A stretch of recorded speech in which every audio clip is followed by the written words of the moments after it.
नमस्कार, मैं हूं नरेश तनेजा और आप देख रहे हैं नवभारत टाइम्स .com के डिजिटल प्लेटफॉर्म कार्यक्रम। दोस्तों, जैसा कि आपको पता है कि आज भारतीय जनता पार्टी का स्थापना दिवस है। 43 साल पहले जिस बीज ने जमीन में एक रूपाकार लिया, वो आज विश्व की सबसे बड़ी पार्टी के रूप में, एक बरगद वृक्ष के रूप में, वट वृक्ष के रूप में फैला हुआ और सत्तासीन है देश की सत्ता पर। लेकिन जब ये पार्टी बनी थी, उस समय की परिस्थितियां दूसरी थी। किसी को विश्वास नहीं था, खुद स्थापना करने वाले लोग भी इतने आशान्वित नहीं थे और कई दिग्गज उसमें शामिल रहे जिन्होंने अपना खून पसीना इसमें लगाया और पार्टी आज इस स्थिति तक पहुंची है। उनमें से एक हैं प्रोफेसर जगदीश मुखी, जो दिल्ली विधानसभा में लीडर ऑफ अपोजिशन भी रहे, फाइनेंस मिनिस्टर भी दिल्ली के रहे, लेफ्टिनेंट गवर्नर भी रहे और गवर्नर यानी राज्यपाल भी रहे हैं। इस समय हमारे साथ मौजूद हैं प्रोफेसर जगदीश मुखी। आपका स्वागत है। नमस्कार। धन्यवाद जी। सर, जैसा कि पार्टी का स्थापना दिवस है, निश्चित रूप से आप बड़े खुश होंगे आज। स्वाभाविक। तो जब ये स्थापना हुई थी, कुछ बातें उस समय की याद हैं आपको? निश्चित रूप से मैं फाउंडर मेंबर हूं भारतीय जनता पार्टी का। बहुत मुबारक। और मैं जनता पार्टी टिकट पर महानगर परिषद के अंदर उपचुनाव जीत के आया था दिल्ली से जी। ये 79 में चुनाव हुए थे। 3 जनवरी को या 2 जनवरी को हम चुन करके आ गए थे। 1980 की बात बता रहा हूं जी। और उस समय जनता पार्टी के हम सदस्य थे, किंतु जनता पार्टी के अध्यक्ष श्री चंद्रशेखर जी ने एक बॉगी रेज की थी कि जो जनता पार्टी के सदस्य हैं वो राष्ट्रीय स्वयंसेवक संघ के सदस्य नहीं हो सकते जी। उन्हें या तो जनता पार्टी छोड़नी होगी या संघ की सदस्यता छोड़नी होगी जी। नेचुरली ये एक ऐसा विषय था जिस पर हम कंप्रोमाइज नहीं कर सकते जी सर। और हम उस समय ये निर्णय लिया गया कि उनके इस विषय पर चलते हुए तो जो लोग अरेस्टवाइल जनसंघ के लोग थे जी।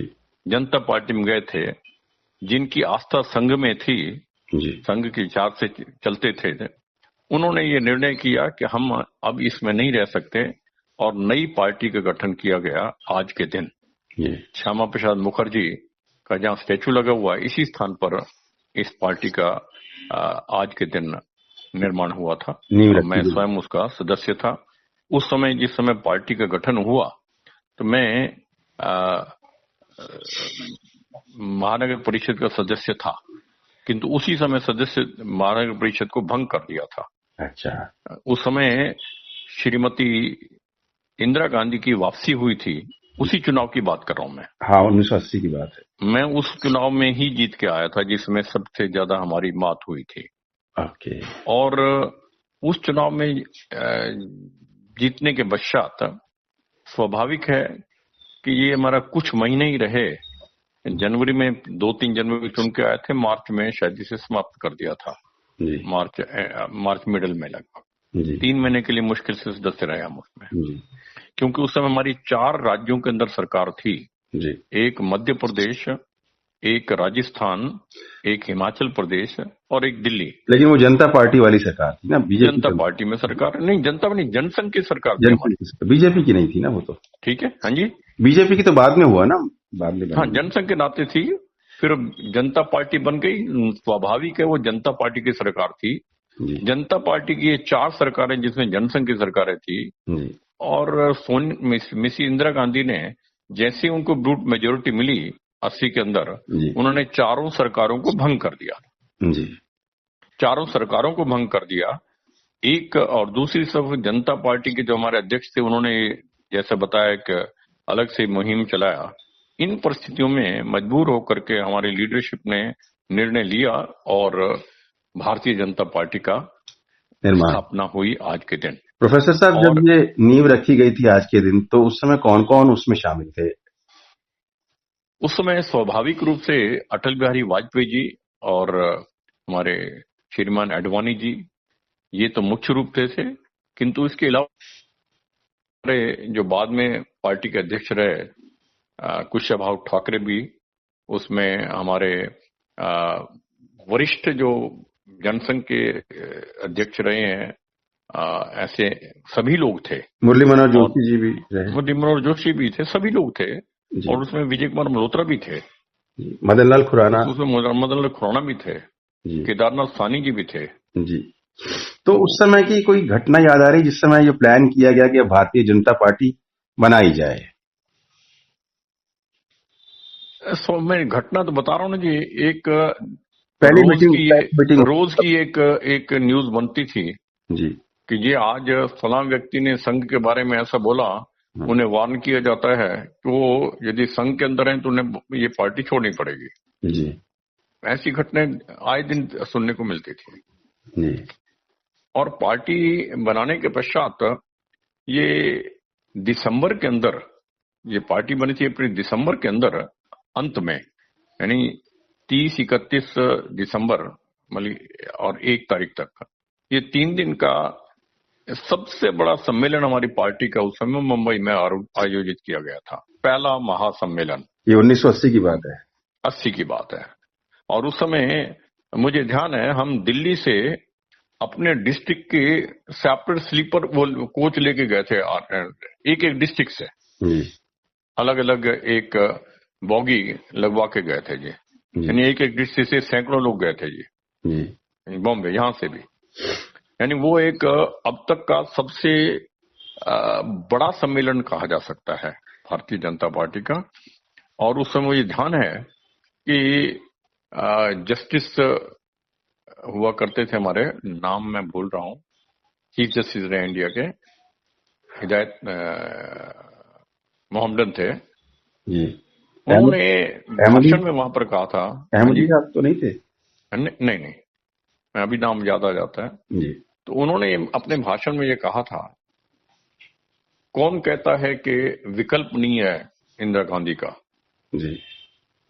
मुझे तो ये विशाल जन समूह देख के लग रहा है कि विकल्प डेवलप हो गया है। और उन्होंने अटल जी के बारे में घोषणा की थी, मैं उन्हें भविष्य का प्रधानमंत्री के रूप में भी देख रहा हूं। तो प्रोफेसर साहब, जब पहली मीटिंग हुई पार्टी बनाने की, तो उसमें क्या तय किया गया था कि कौन अध्यक्ष बनेगा, कौन क्या रोल संभालेगा? नहीं, ऐसा जिस मीटिंग के अंदर हम रहे उसमें ऐसा कहीं नहीं आया। ये जैसे हमारी रीति नीति है संघ की और जनसंघ की, उसमें बहुत नीचे लेवल तक आकर के डिस्कशन नहीं हुआ करते थे, एक कैटेगरी के ऊपर लेवल तक हुआ करते थे। तो क्या डिस्कशन हुआ था? हाँ जी, क्या डिस्कस हुआ था? नहीं, डिस्कस यही हुआ था कि हम अपनी विचारधारा को नहीं छोड़ सकते, संघ को नहीं छोड़ सकते, हमारे पास क्या विकल्प है, यहाँ वो रुकने के लिए तैयार नहीं। तो अल्टीमेटली यही निर्णय किया गया, हमें जनसंघ पार्टी हमारी है उसी को वापिस, यहाँ पर चर्चा डिस्कशन हुई कि हम वापिस जनसंघ रिवाइव करें। किंतु वहां अलग अलग ओपिनियन थी कि जनसंघ को हमने जब बनाया था तो उस समय जो शब्द कहे थे कि हमने उसको हमेशा के लिए समाप्त करके इसमें मिले हैं, तो ऐसे समय में ये निर्णय लिया गया कि हमें फिर से स्थापना जो है जनसंघ की नहीं करनी चाहिए, कोई नया नाम आना चाहिए। तो जनसंघ को रिजेक्ट क्यों कर दिया गया? नहीं, रिजेक्ट नहीं किए, जनसंघ को हमने स्वयं इंदिरा गांधी का विकल्प ढूंढने के लिए सभी पॉलिटिकल पार्टी ने मिलकर के आएंगे तो विकल्प बनेगा और ये बाहर जा सकेंगे। ये आपकी पार्टी का नाम जनसंघ के बाद फिर बीजेपी भारतीय जनता पार्टी नाम कैसे तय हुआ? वही बता रहा हूँ ना, इसी पर चर्चा रही हमारा नाम क्या होना चाहिए। हमने वो शब्द नोट करने वाले हैं, जब जनसंघ को समाप्त किया था जनता पार्टी बनाने के लिए, वो शब्द थे वो कि उससे हमने समाप्त इस ढंग से किया है, आज हम जनता पार्टी के सदस्य हैं, हम ये नहीं बताना चाहते कि हमारी असली जनता पार्टी, हम ये बताना चाह रहे थे, इसलिए जनता पार्टी भी रहा, उसमें भारतीय जनसंघ से भारतीय शब्द ले लिया और जनता पार्टी में हम हैं, बाहर नहीं गए, हमारी पार्टी जनता पार्टी है, ये एक मैसेज दिया। भारतीय जनता पार्टी, भारतीय जनसंघ की जगह जन का मतलब जनता से होता है जी। तो इस नाते काफी डिस्कशन के पश्चात ये नाम तय किया था। ऐसा था ये अल्टीमेटली किसी खास एक या दो लोगों ने ये नाम सजेस्ट किया भारतीय जनता पार्टी? नहीं, नेचुरली सुझाव तो एक व्यक्ति का आता है, उसमें समर्थन मिलता चला जाता है, कंसेंसस बनता है। कंसेंसस बना था। हाँ, मतलब ऐसा नहीं है किसी एक व्यक्ति ने थोपा था। सबने तो ये नाम सजेस्ट नहीं किया, किसी एक ने तो रखा ही होगा जिसका सर सजेस्ट किया। मैंने आपको निवेदन किया, जिस मीटिंग के अंदर ये चर्चा होती मैं उस मीटिंग में नहीं। अच्छा, ठीक है, ठीक है। अच्छा, आज देखें तो ये एक बड़ा विश्व की सबसे बड़ी पॉलिटिकल पार्टी बन गई है जी। जिस समय सर ये बनाई थी उस समय उम्मीद थी कि ऐसा हो पाएगा? देखिए, ये तो उम्मीद थी कि हम बहुत बड़ी पॉलिटिकल पार्टी बनने वाले हैं। हमारा आधार राष्ट्रीय स्वयंसेवक संघ का है। हमारा आधार जनसंघ के नाते राष्ट्रीय स्वयंसेवक संघ का आधार था। आज हमने एक्सपेंशन किया है जनता पार्टी के नाते से, देश के हर कोने के अंदर पहुंचे हैं। उसको भी समेट करके हम कोई ऐसा नाम लाएं जिससे नए लोग जो जुड़े हैं, जो जनसंघ से परहेज करते थे, वो भी हमारे साथ रहें। इसी का परिणाम था। आपने देखा होगा कि कांग्रेस के लोग ओल्ड कांग्रेस बनाई थी उन्होंने। ओल्ड कांग्रेस ने अपने आप को मर्ज भारतीय जनता पार्टी में किया था जी। ये पीछे लक्ष्य था कि जो लोग जनसंघ से परहेज करते थे वो जनता पार्टी के नाते हमारे साथ आए हैं। हमने मिलकर काम किया है, उन्होंने हमें देखा है, हमने उन्हें देखा है, नजदीक आए हैं। वो भी हमारी पार्टी में आए, नए भी आए, वो भी बने रहे। इसलिए जनता पार्टी बीच में शब्द जरूर लिया है और भारतीय जनसंघ से भारतीय शब्द लिया था। लेकिन जिस वक्त सर 2 सीटें थी आपकी लोकसभा में, उस समय भी एक डर नहीं था कि भाई कांग्रेस ही छाई हुई है देश में हमारा? नहीं, देखिए वो तो एक जो 2 सीटें आई थी ना जी, उसमें रिएक्शन था देश की जनता का जो एक गलत था। क्योंकि अटल जी ने उस समय एक माहौल बना हुआ था कि देश के अंदर सिखों का मर्डर हुआ है, ये कोई बोलने के लिए तैयार नहीं था जी। कत्लेआम हुआ था, कोई बोलने के लिए तैयार नहीं था। वो हिम्मत श्रीमान अटल बिहारी वाजपेयी ने जुटाई थी, जिन्होंने सारे आंकड़े तथ्य देकर बताया था इतने लोगों की मृत्यु है। तो उसके कारण उस समय जो वातावरण चल रहा था, हिंदू हमारा 20 वोट था, वो हमारे से रुष्ट हो गया कि इस समय इन्होंने को ये बात करने की क्या जरूरत थी जी। किंतु अटल जी ने बहुत दूरंदेशी से ये बात की थी कि सबको साथ लेके चलना है। ये जो जीनोसाइड हुआ है इसके बारे में यदि हम नहीं बोलते, कौन बोलेगा हम देश की राष्ट्रीय पार्टी। जी। उसके कारण हमें बीच में नुकसान हुआ, किंतु उसका हमें ये पूरा विश्वास था ये टेम्परेरी फेज है। अच्छा। जनता फिर से हमारे साथ रहेगी। हाँ, मतलब एक थोड़ा घबराहट थी लेकिन ये था कि टेम्परेरी फेज है। टेम्परेरी फेज है, बिल्कुल टेम्परेरी फेज हम मान के चल रहे हैं। प्रोफेसर साहब, आज जिस मुकाम पर पार्टी पहुंची है, विश्व की सबसे बड़ी राजनीतिक पार्टी बन गई है, उसे देखकर आप संक्षेप में क्या कहना चाहेंगे? खुशी से क्या मतलब क्या कहना चाहेंगे? देखिए, मैं समझता हूं ये हमारा सौभाग्य है, देश का सौभाग्य है कि आरएसएस की विचारधारा पर आगे बढ़ते हुए जनसंघ के नाते से, फिर भारतीय जनता पार्टी के नाते से हम आगे बढ़े और हम इतना एक्सपेंशन धीरे धीरे करते चले गए, देश के हर वर्ग को टच किया, हर वर्ग को साथ जोड़ा। और आज श्रीमान मोदी जी के प्रधानमंत्री रहते और हमारे आज गृह मंत्री वो हमारे पहले अध्यक्ष थे, उनकी अध्यक्षता के रहते उस समय पार्टी का एक्सपेंशन जबरदस्त किया गया और योजनाएं बनाई गई और अलग अलग तरीके निकाले गए कि सबसे ज्यादा सदस्य हमारे विश्व के अंदर होने चाहिए पार्टी के। और हर कार्यकर्ता लगा हुआ था रोज टेलीफोन के ऊपर इतने आज सदस्य बनाने। एक पूरा एक विषय सामने रख करके, लक्ष्य सामने रख करके पार्टी के सदस्यता को विश्व के अंदर सबसे बड़ी पार्टी बनाने के अंदर भूमिका बढ़ाई। प्रोफेसर साहब, एक चीज है कि अभी आपने कहा कि भाई हमारी पार्टी पनपी और दूसरी पार्टियां उस समय थी, तो कांग्रेस है या अन्य विपक्षी दल है वो आरएसएस की विचारधारा से प्रभावित होने को लेकर काफी आलोचना बीजेपी की करते हैं। संक्षेप में आप क्या कहेंगे उनको? देखिए, जबकि उनका आधार खुद का सिमट गया है। नहीं, कोई बात नहीं है। हमारी विचारधारा कोई संघ की हमने अडॉप्ट किया ऐसा कुछ नहीं है, क्योंकि हम संघ जिस रीति नीति पर चलता है हम उसमें विश्वास करते हैं, इसलिए आगे बढ़ रहे हैं, उसी पैटर्न पे चल रहे हैं। और बहुत ऐसे ग्रुप हैं देश के अंदर जिन्होंने हमें ज्वाइन किया, हमारी विचारधारा के साथ सहमति होकर के ज्वाइन किया। कुछ लोगों ने समय की अनुकूलता में लाभ उठाने के लिए ज्वाइन किया, कुछ उसमें से छोड़ के वापस चले गए जी।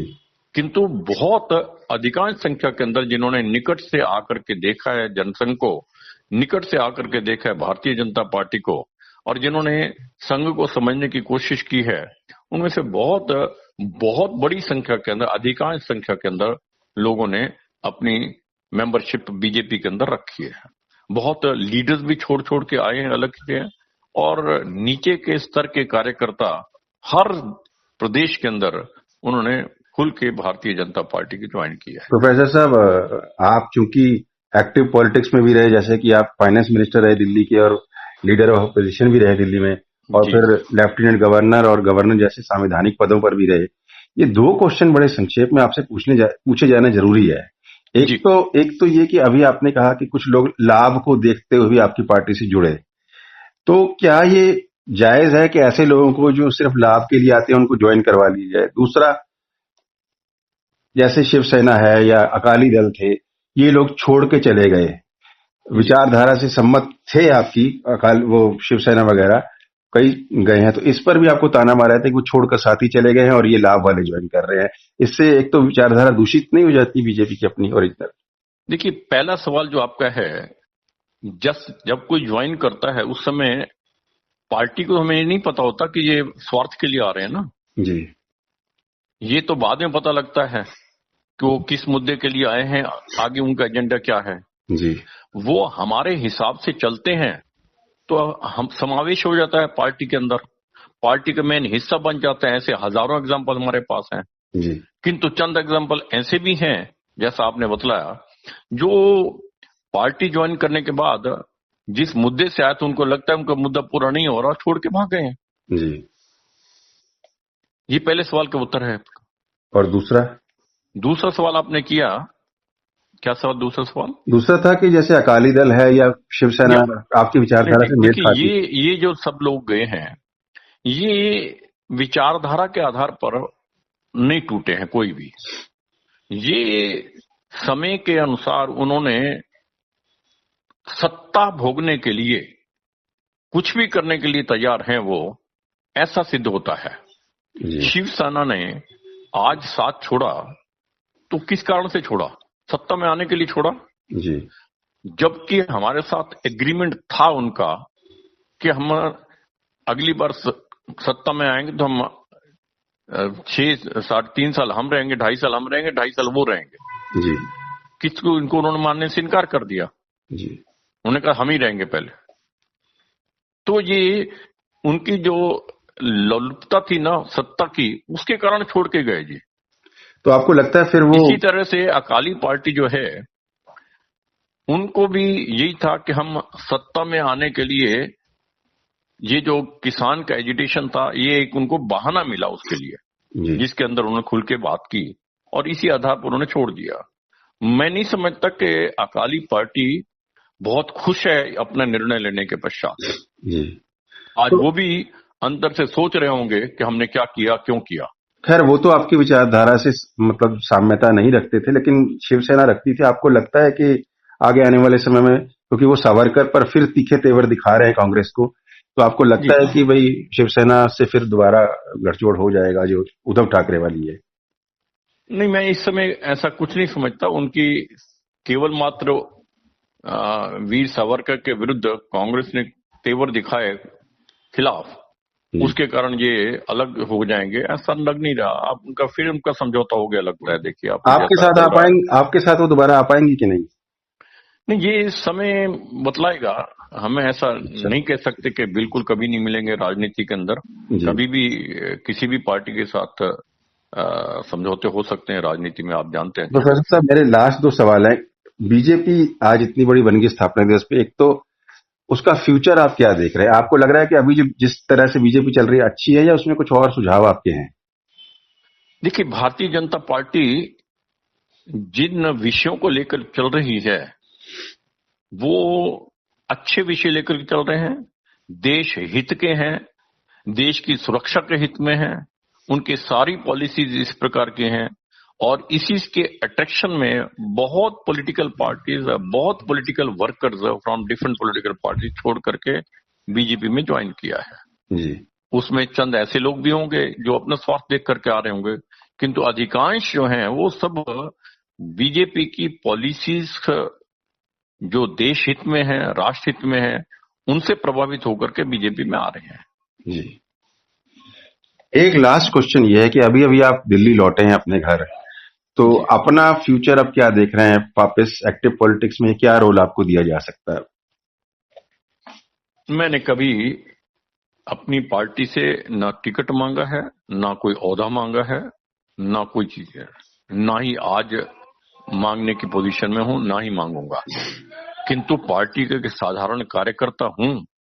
कार्यकर्ता के नाते से पार्टी जो भी जिम्मेवारी देगी, बिना ओहदे के भी काम करूंगा, कहीं भी भेजेंगे काम करूंगा। मेरे पास क्षमता है, जितनी क्षमता मेरे पास है उसकी पूरी की पूरी वो क्षमता भारतीय जनता पार्टी को आगे बढ़ाने के लिए लगेगी, पार्टी के निर्देश पर। प्रोफेसर साहब, ये तो ठीक है, कुछ सुगबुगाहट है आपके बारे में कि क्या हो सकता है आपका फ्यूचर पार्टी? नहीं, ऐसा मेरे पास कोई सुगबुगाहट नहीं है। अभी मैं आया ही हूं और पार्टी कोई रोल देगी तो बखूबी निभाऊंगा उसे, इतना कह सकता हूं। बाकी क्या रोल होगा वो पार्टी तय करेगी। ठीक है, आपने पार्टी के बारे में बताया, आज आपकी पार्टी का स्थापना दिवस है तो उसकी भी शुभकामनाएं, और आप आए हैं दिल्ली तो आपके भविष्य के लिए भी शुभकामनाएं। आपने navbharattimes.com को समय दिया, इसके लिए आपका बहुत बहुत धन्यवाद। तो धन्यवाद जी, आपको भी। मैं आज के शुभ अवसर पर सभी को भारतीय जनता पार्टी के स्थापना दिवस पर शुभकामनाएं अर्पित करता हूं। तो दोस्तों, ये थे बीजेपी के फाउंडर, मेंबर और दिग्गज नेता, जो कि दिल्ली विधानसभा में विपक्ष के नेता भी रहे, फाइनेंस मिनिस्टर भी दिल्ली के रहे, उपराज्यपाल और राज्यपाल भी रहे, और दोनों तरह का अनुभव उनके पास रहा, एक्टिव पॉलिटिक्स का भी और संवैधानिक पदों का भी। बड़े ही संतुलित तरीके से और खुलकर उन्होंने एक एक सवाल का जवाब दिया कि पार्टी कैसे बनी, क्या तय रहा, और आगे जो भविष्य है उसके बारे में उन्होंने खुलकर बेबाक रूप से चर्चा की। अगले किसी कार्यक्रम में किसी और विशेष हस्ती के साथ फिर मुलाकात करेंगे। नमस्कार, धन्यवाद।